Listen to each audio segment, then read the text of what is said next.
रणके सूद साहब, मैं सीधे आपका रुख करते हुए, चूंकि मामला अपने आप में बेहद गंभीर हो जाता है और लगातार वहां से जो ताजा तस्वीरें सामने आ रही हैं वो अपने दर्शकों को हम दिखाते भी चलें, क्योंकि इन्हीं तस्वीरों के जरिए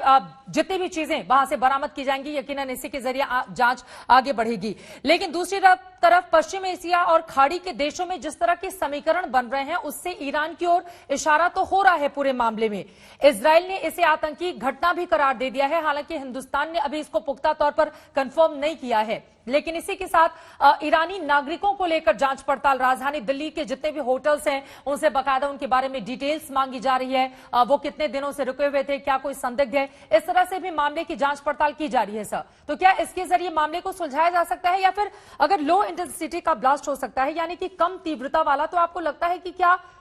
कोई भी बड़ा आतंकी गुट इस तरह का कम तीव्रता वाला हमला करेगा इस तरीके से?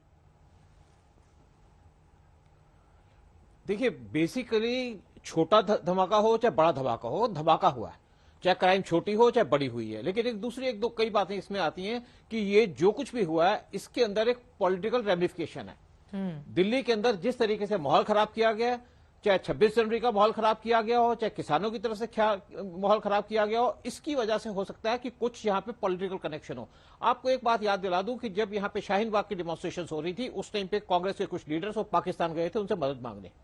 और उसके बाद टर्की भी आज इंडिया के पीछे पड़ा हुआ है, चाइना भी पड़ा हुआ है। इन सबके इंटरेस्ट है, क्योंकि चाइना को ये इंटरेस्ट है कि इंडिया के जो फार्मर्स की स्ट्राइक के अंदर की जो हमारा उनको सप्लाई लाइन जाए वो रुके। तो यहाँ पे एक कॉन्स्पिरेसी इंटरनल भी चल रही है, एक्सटर्नल भी चल रही है। जहां तक इजराइल की बात करें, इजराइल के पिछले कुछ दिनों के अंदर गल्फ कंट्रीज के साथ रिलेशंस डेवलप हुए हैं, अब्राहम एग्रीमेंट हुआ है, वो हुआ यूएई के साथ, उसके साथ बहरीन के साथ हुआ, उसके बाद मोरक्को तक पहुंच गए, और वहां पे जो जीसीसी के आपस में जो लड़ाई चल रही थी, झगड़े चल रहे थे, उसको भी सुलझाया गया। उसमें अमेरिका का भी हाथ है और इंडिया का भी हाथ है, इंडिया भी इसमें पूरा इन्वॉल्व है। इसकी वजह से कुछ लोग डिस्टर्ब हैं, और ये जरूर है कि आप ईरान के साथ इंडिया के बहुत अच्छे रिलेशन है। मैं ईरान में रहा हूं, मैं जानता हूं वहां की क्या कंडीशन है। ईरान इंडिया के अंदर किसी भी टेररिस्ट एक्टिविटी में इन्वॉल्व नहीं रहा, लेकिन इंडिया एक सॉफ्ट टारगेट बना है, सॉफ्ट टारगेट एक बना है, उसके साथ सॉफ्ट टारगेट बनाया गया कि जो यहाँ पे डेमोन्स्ट्रेशंस की जा रही है पॉलिटिकल पार्टीज की वजह से। इसके ऊपर मैं कहूंगा कांग्रेस हो गई, चाहे हमारी आम आदमी पार्टी हो गई, चाहे बाकी पार्टीज हैं, ये भी पूरे रिस्पॉन्सिबल हैं जो दिल्ली के अंदर हो रहा है, जो इंडिया के अंदर हो रहा है।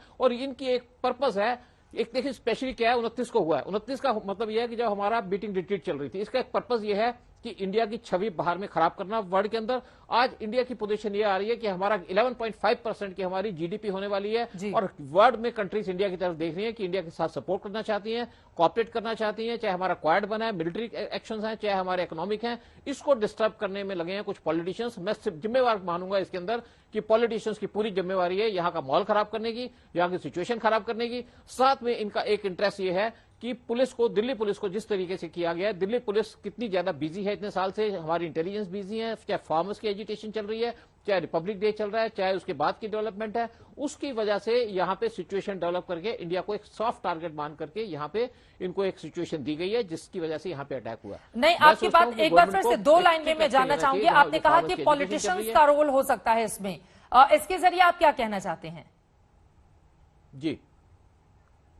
मैं इसके ये कहना चाहता हूं कि जो दिल्ली के अंदर जो डेमोन्स्ट्रेशन, जैसे मैंने शाहीन बाग के अंदर कहा, शाहीन बाग में यहाँ के एक एमपी है, कांग्रेस के बड़े इंपॉर्टेंट लीडर हैं, उस टाइम पाकिस्तान जाके उन्होंने कहा हमको पैसे की एड दीजिए, हमें मोदी गवर्नमेंट गिरानी है। ये जो देश को नुकसान पहुंचाने का चक्कर है, अभी भी देखिए चाहे किसान रैली का चक्कर हुआ, वो खत्म होने को हो, फिर पॉलिटिशियन बीच में आ गए। वो ये चाहते हैं कि दिल्ली के अंदर ऐसा माहौल किया जाए, किसी भी पॉलिटिशियन ने, हमारे अपोजिशन के पॉलिटिशियन ने जो लाल किले के अंदर हुआ उसको क्रिटिसाइज नहीं किया, चाहे दिल्ली का चीफ मिनिस्टर हो, चाहे राहुल गांधी हो, चाहे बाकी पार्टीज के हो। तो इससे लगता है कि ये दिल्ली के अंदर ऐसा माहौल बिगाड़ना चाहते हैं कि दिल्ली की डेवलपमेंट या इंडिया की डेवलपमेंट को रोकना चाहते हैं। इनके अंदर भी एक मैं सोचता हूं कि लोगों को भी इसमें एक्टिव होना पड़ेगा, और हमारी गवर्नमेंट को भी देखना पड़ेगा कि जो ये किसानों की रैली चल रही है या इनके एजिटेशन चल रही है, मीनिंगलेस एजिटेशन है, जिसकी वजह से यहाँ का माहौल खराब कर रहे हैं, और पॉलिटिशियन इसका फायदा उठाने के चक्कर में है।